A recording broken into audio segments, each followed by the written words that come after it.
Bonsoir à tous. Au programme de ces actualités du samedi, à 17 ans, il est mis en examen pour meurtre. En seconde actualité, le corps d'un bébé retrouvé à Vannes. Une enquête est ouverte. En troisième actualité, il décède après un refus d'obtempérer. En quatrième actualité, dans le Var, il met fin à ses jours avant son procès. En cinquième actualité, elle est suspectée d'avoir tué sa petite fille. Le procès est ouvert. Et pour clore ces actualités du samedi, Philippe, 72 ans, roué de coups pour rien, à Vieux-Condé. Bonsoir à toutes et à tous, j'espère que votre week-end du 14 juillet se passe bien. Je suis Amanti et bienvenue dans les vidéos du samedi soir dédiées à l'actualité crime et disparition de la semaine.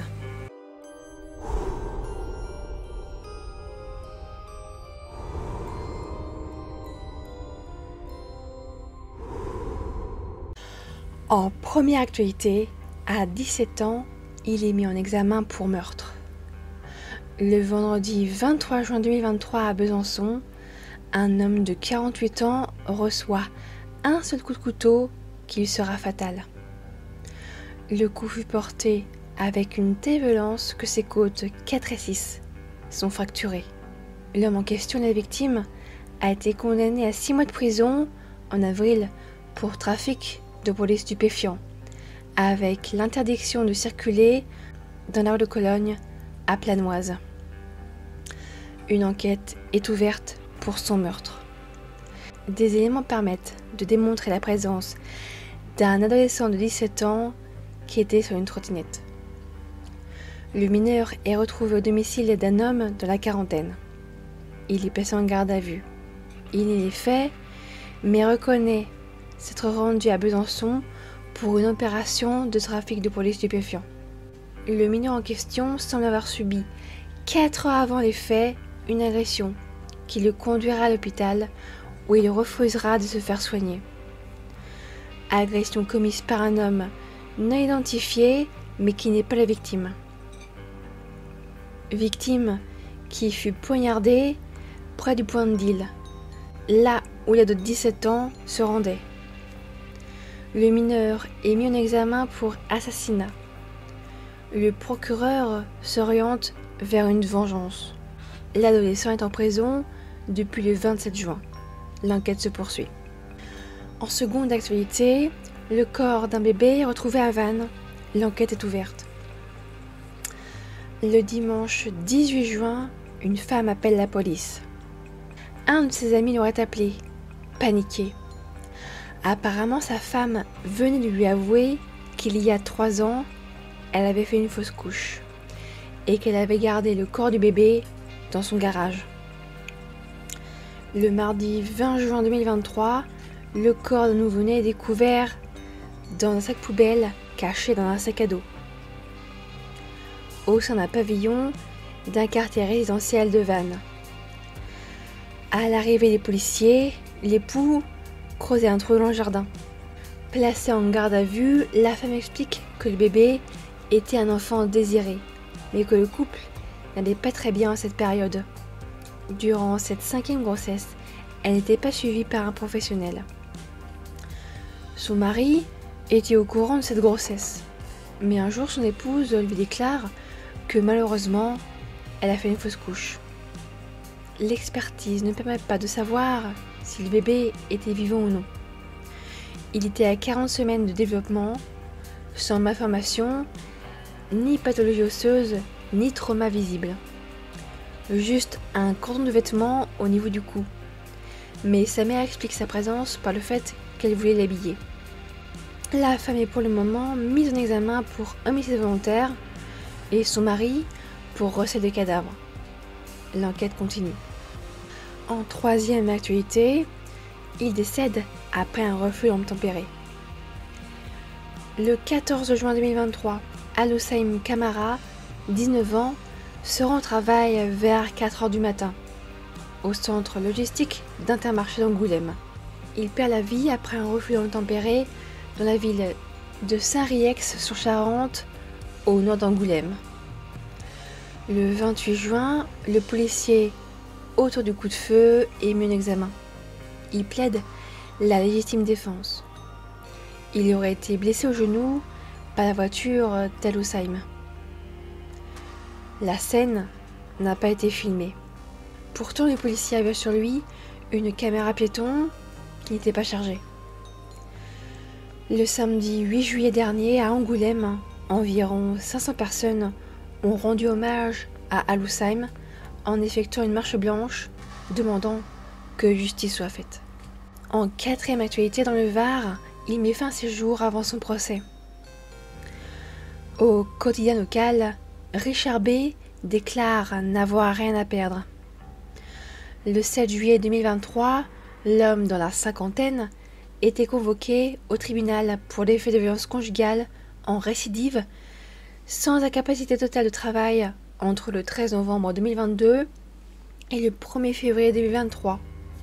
Son épouse quitte le domicile conjugal, porte plainte, mais demande la clémence du tribunal au vu de l'état de fragilité psychologique de son ex. L'homme aurait tenté à plusieurs reprises de mettre fin à ses jours. À 20 matin, il aurait déclaré ne pas vouloir se rater. Dans la nuit de mercredi à jeudi, il met fin à ses jours avec une guillotine faite maison à son domicile de Flayosk. Il est découvert par les gendarmes le lendemain matin. Il avait envoyé un message très alarmant à son ex. Il aurait également envoyé des images de sa guillotine maison à des proches et sur Facebook.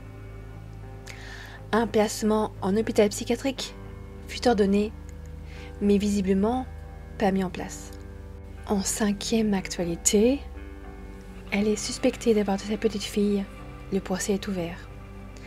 L'affaire commence le 19 février 2019 dans une maison de Feneux au nord d'Angers, dans le Maine-et-Loire. Une femme de 51 ans, Isabelle, garde sa petite fille de 2 mois depuis 2 jours. Isabelle appelle les pompiers. Sa petite fille ne respire plus. Arrivés sur place, les pompiers tenteront de réanimer le bébé, sans y parvenir. Le papa en déplacement professionnel et la maman qui est à l'hôpital sont prévenus. Sur place, les pompiers se rendent compte que quelque chose cloche avec Isabelle, la grand-mère. Elle semble sous l'empire de l'alcool. Et effectivement, elle a 2,38 grammes d'alcool par litre de sang, soit environ 10 verres de vin. Isabelle est aussitôt placée en garde à vue. Le bébé est confié au médecin légiste.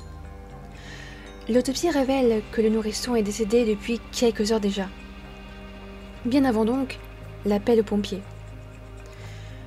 Il remarque aussi des ecchymoses sur l'ensemble du corps ainsi que des fractures du crâne qui ne sont pas le résultat d'une chute accidentelle. Depuis ce 7 juillet, le procès de la grand-mère s'est ouvert.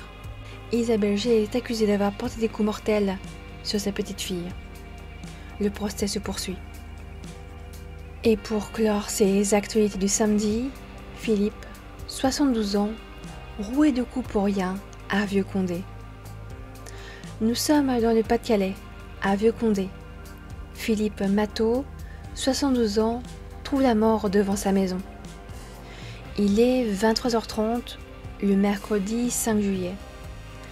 Un petit groupe de 3 jeunes font pas mal de bruit dehors et Philippe voudrait bien dormir un peu ou simplement profiter du calme. Il sort de chez lui et demande au petit groupe de simplement s'éloigner car ils font trop de bruit. Mais les 3 individus font le choix de ne pas partir mais frappent Philippe. Le fleuriste à la retraite est roué de coups juste devant chez lui. Ne bougeant plus, gisant au sol, le groupe de 3 personnes quitte les lieux. Philippe est envoyé à l'hôpital dans le coma, mais décède des suites de ses blessures 1 semaine plus tard. L'agresseur présumé, probablement celui qui a porté les premiers coups, a été interpellé donc. Il en va de même pour ses 2 complices. Ils devront s'expliquer devant la justice sur ce déchaînement de violence sur un homme de 72 ans qui leur demandait simplement de partir ou de faire moins de bruit. Les 3 suspects ont 14, 17 et 18 ans. Je vous remercie d'avoir pris le temps de regarder ou d'écouter cette vidéo jusqu'au bout. N'hésitez pas à partager vos avis et ressentis en commentaire. Je vous donne rendez-vous mercredi soir pour une nouvelle histoire. Passez un très bon week-end, prenez soin de vous et de vos proches. Et d'ici là, n'oubliez pas,